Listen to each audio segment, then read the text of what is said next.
Welcome back to day 3 on 15 reasons why job hunting feels so hard and 45 ways to make it fun.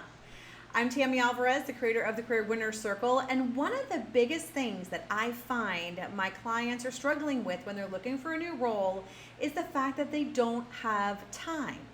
After a long, stressful day at work, who's got the time or energy to look for a job, right? To think about, okay, who do I have to call? Who do I have to talk to? What tweaks do I have to make to my resume? What responses do I have to do on my LinkedIn profile? I mean, all of this can feel so overwhelming on top of an already busy life. So how do you make that time to get from the point where you're at a job because it's just easier to be there and move to a point where you're in a thriving career that you absolutely love and that energizes you every single day? And so this time issue comes up over and over again, and I've got 3 great tips for you to be able to get time off the excuse block, start having fun again, so this process of finding your next career is one that energizes you and makes you excited. So the first thing I want you to do is I want you to plan out your job search. And it's going to depend on whether you're actively looking, whether you're keeping your options open, or whether you're happy where you are, but you would always be open for a fabulous opportunity should it find you. And depending on where you are in those 3 categories is really going to depend on the steps that you take and the amount of time that you spend in really being able to land or prepare to land your next role.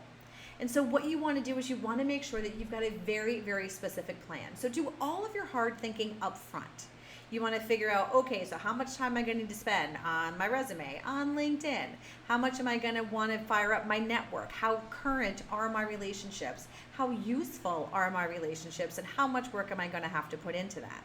And then figure out what other things are you going to do to help improve your brand, get that awareness out there, and start to send some of those outreach communications to let people know that you might be interested in a new opportunity.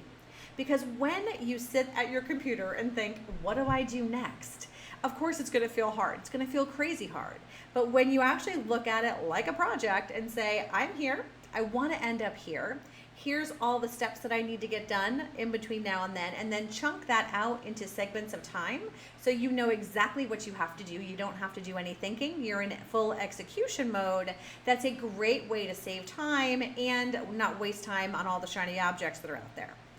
The second thing you should be doing is blocking a little bit of time each morning and each afternoon, depending again on how aggressively you're looking for work.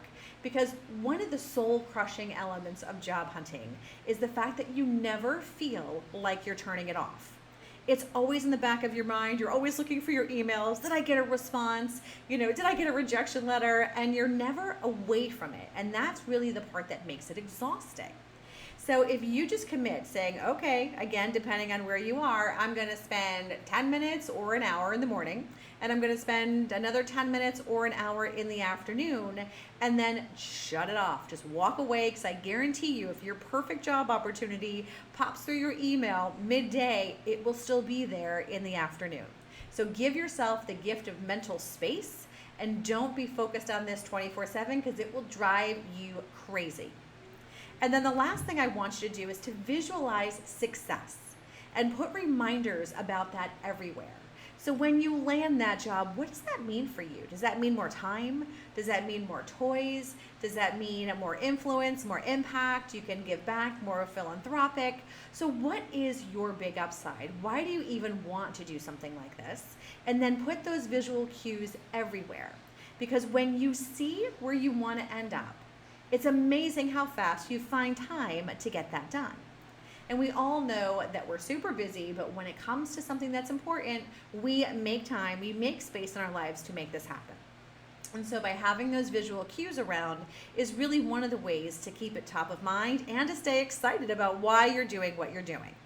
So for that, for that number 3 reason of there is just not enough time in a day for me to do what it takes, it's super easy. Make sure you have a strong plan so that way you don't have to wonder, what am I going to do? You go straight into execution mode. Only schedule 2 blocks of time a day, and depending on how aggressively you're looking, and then turn it off after that so you can get back to the things that are important. And then make sure that you know why you're in it to win it, and visualize that success that you want for yourself so that way you're inspired to make the time that you need to get where you want to go. Now, I want you again to think about, are you in your job today because it's easier than looking for a new job, or because you want to be there, you love where you are, and you're thriving? Right? So I want you to think about that. And if you're in a job that you don't love, and you don't wake up on Monday mornings excited to do whatever it is that you do, then you deserve better. I know that, and I hope you know that too. So I want you to click the link in this profile, check out some of the programs that we have, and see if any of them can help you move a little further and a lot faster to get where you want to be. Again, I'm Tammy Alvarez from the Career Winner Circle, where I help business leaders make a big impact and love every Monday morning again. So come on into the community, let's work together and get you where you need to be. And I will see you tomorrow.